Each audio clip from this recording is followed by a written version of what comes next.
వెనుకబడిన తరగతుల సంక్షేమ శాఖ ఆధ్వర్యంలో నిర్వహించిన శ్రీ సర్దార్ సర్వాయి పాపన్న గౌడ్ 375వ జయంతి ఉత్సవం పురస్కరించుకుని సంగారెడ్డి కలెక్టరేట్ ఎదుట ఏర్పాటు చేసిన నూతన విగ్రహాన్ని సోమవారం తెలంగాణ రాష్ట్ర వైద్య ఆరోగ్య కుటుంబ సంక్షేమ మరియు సైన్స్ టెక్నాలజీ శాఖ మంత్రి దామోదర రాజనరసింహ ఆవిష్కరించారు. అనంతరం విగ్రహానికి పూలమాలలు వేసి జయంతోత్సవాన్ని ఘనంగా నిర్వహించారు.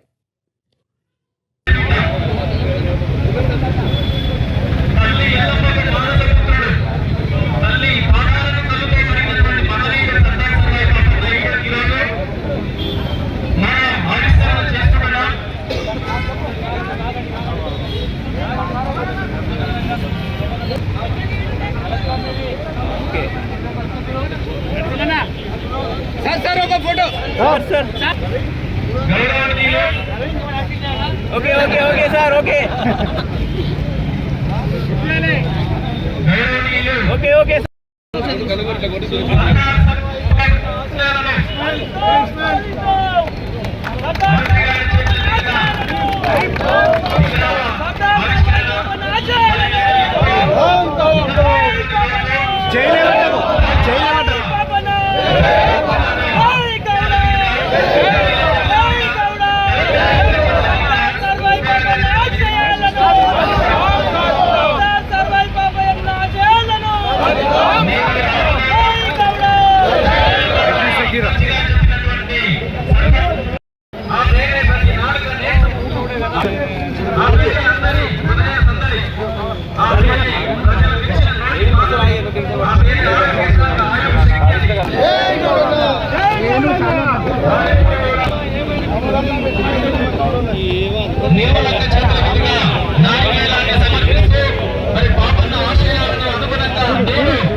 మనమంతా కూడా కొనసాగుదాం.